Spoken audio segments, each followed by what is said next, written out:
بسم اللہ الرحمن الرحیم۔ دوسرا لطیفہ روح، اسے لطیفہ روح کہتے ہیں اور یہ قلب کے مقابل دائیں طرف ہے۔ اس پر دو اولو العزم رسولوں کے انوارات آتے ہیں۔ یہ انوارات دوسرے آسمان سے آتے ہیں۔ ان کا رنگ سنہری مائل سرخ ہوتا ہے۔ یہی مقام ہے جہاں سے فرشتہ روح قبض کرتا ہے۔ مراقبہ موتو قبلن تموتو کرایا جائے تو سالک قبض روح کی حالت کا مشاہدہ کر سکتا ہے۔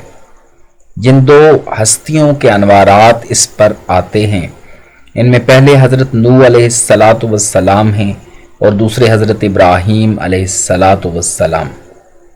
ان دونوں حضرات کے حالات مبارکہ میں تقریباً یک رنگی ہے کہ نوح علیہ السلام نے 950 برس تبلیغ کی، دراں حال یہ کہ ان کی قوم بہت بگڑ چکی تھی اور اتنے طویل عرصے کی محنت کے باوجود ایمان والے مرد و زن کی تعداد تقریباً 80 کے قریب تھی۔ کتنا کٹھن اور بے مثال مجاہدہ تھا اور کیا استقلال تھا آپ کی تبلیغ میں۔ ان کی قوم کے بگاڑ کا ایک سبب ان کی مادی ترقی بھی تھی کہ انہوں نے اس دور میں ایسی ایجادات کر لی جو آج تک اتنی مادی ترقی کے باوجود نہیں ہو سکی۔ مثلاً انہوں نے ایک ایسا محلول تیار کر لیا تھا جو اگر سنگ مرمر جیسے سخت پتھر پر ڈالا جاتا تو وہ موم ہو جاتا، جو مختلف شکلوں میں ڈالا جاتا اور پھر سخت ہو جاتا، مگر اس میں یہ خصوصیت پیدا ہو جاتی کہ دن میں سورج کی روشنی جذب کرتا اور ساری رات روشن رہتا۔ چنانچہ گھروں، گلیوں اور راستوں پر انہیں نصب کر دیا جاتا تھا اور وہ رات بھر روشن رہتے تھے۔ مغربی محققین کو کھدائی میں کہیں ایک بوتل ہاتھ لگ گئی تھی جس سے انہوں نے تجربہ تو کر لیا مگر بوتل گر کر ٹوٹ گئی، لہٰذا اس کے اجزاء کا پتہ نہ چل سکا۔ اس بات سے اندازہ لگایا جا سکتا ہے کہ ان کے باغات، ذرائع آب رسانی، فصلیں اور طرز رہائش کس قدر ترقی یافتہ ہوں گے۔ چنانچہ عہد حاضر کی طرح انہوں نے عظمت الہی کو فراموش کر دیا اور تعلیمات نبوت کو ناقابل عمل قرار دیا۔ اس کے نتیجے میں طوفان برپا ہوا اور سوائے ایمان لانے والوں کے سب غرق ہو گئے۔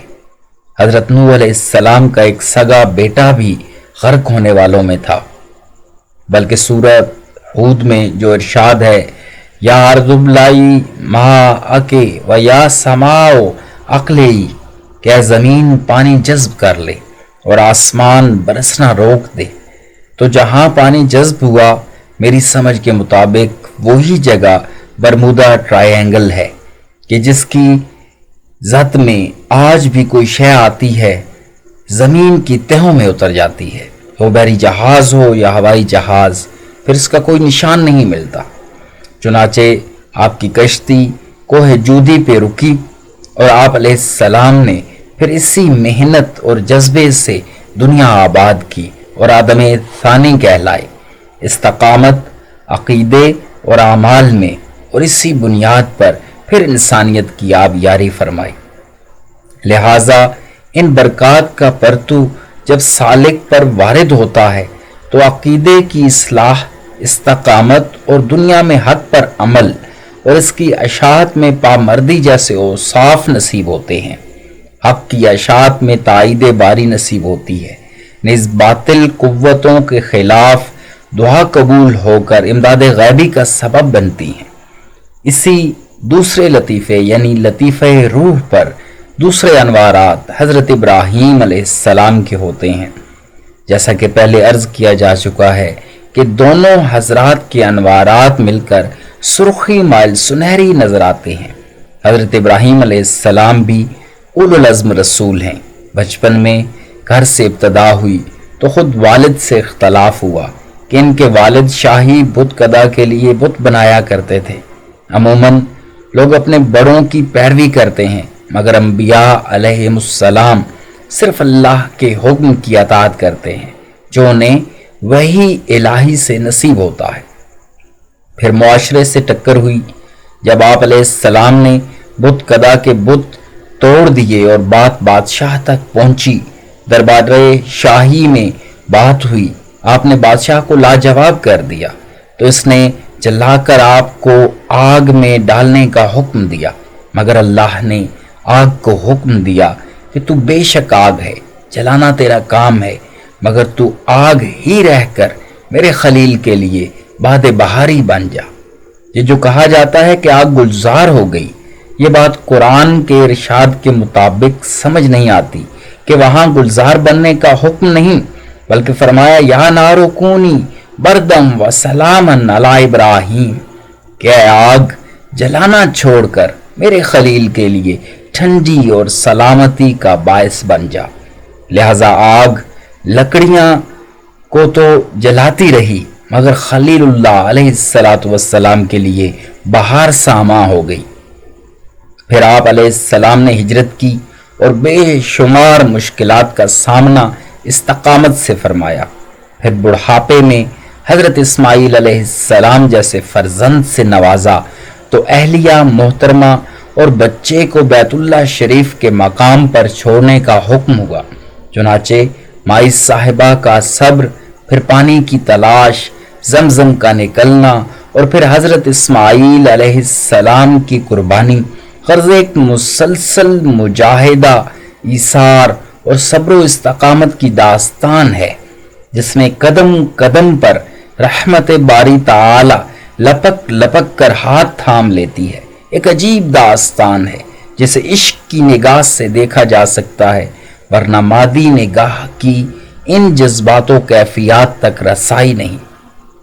چنانچہ سالک کو بھی ان تمام کمالات کا عکس نصیب ہوتا ہے اور وہ اپنی حیثیت کے مطابق ان سے حصہ پاتا ہے۔ یاد رہے اس کے لیے صدق دل، خلوص نیت اور مجاہدہ شرط ہے۔ ان برکات کو جاننے والے ہی جان سکتے ہیں۔ اس طرح آج تک قلم بند نہیں ہوئے، نہ جانے بندہ فقیر نے یہ جرت کیوں کی۔ شاید زمانہ صرف مادی کمالات میں کھو گیا تو اللہ کریم کو منظور ہوا کہ اصل کمالات انسانی کیا ہیں اور کیسے حاصل ہوتے ہیں، ان سے بھی عامت الناس کو آگاہی ہو، اور اس نے فقیر کو توفیق بخشی اور انشاءاللہ یہ دنیا میں پھیلے گا اور طالبان حق کی رہنمائی ضرور کرے گا۔ ہاں، دیکھنے کی بات یہ ہے کہ جسے نصیب ہو اس میں کیا تبدیلی آتی ہے، یہ وہ خود ہی بہتر جان سکتا ہے کہ ہر شخص کا حال مختلف ہوتا ہے اور مجبوریاں بھی الگ الگ ہوتی ہیں، لہٰذا نتائج بھی الگ الگ مرتب ہوتے ہیں۔ ہاں، یہ بات یقینی ہے کہ فائدہ ہر فرد کو ہوتا ہے کہ یہ برکات اور انوارات کبھی بے نتیجہ نہیں رہتے، بھلا اللہ کریم کا نام ہو اور آقا نامدار صلی اللہ علیہ وسلم کے قلب اطہر کی برکات ہوں تو بے نتیجہ تو ہرگز نہیں رہ سکتی۔ ہاں، ہر فرد کی فیض کو قبول کرنے کی استعداد مختلف ہوتی ہے، لہٰذا نتائج افراد کی استعداد کے مطابق مرتب ہوتے ہیں، اور آخرت کا یقین اس حد تک نصیب ہوتا ہے جسے علماء استحضار فرماتے ہیں، یعنی آخرت کی حقیقتیں جیسے سامنے نظر آتی ہیں۔ یہ نعمت انسانی زندگی کو سنوارنے کا سب سے مؤثر اور اعلیٰ سبب بنتی ہے۔ اللہ تبارک و تعالی صراط مستقیم سمجھنے، اس پہ عمل کرنے اور تا دم آخر صراط مستقیم پہ قائم رہنے کی توفیق و ہمت عطا فرمائے۔ آمین یا رب العالمین۔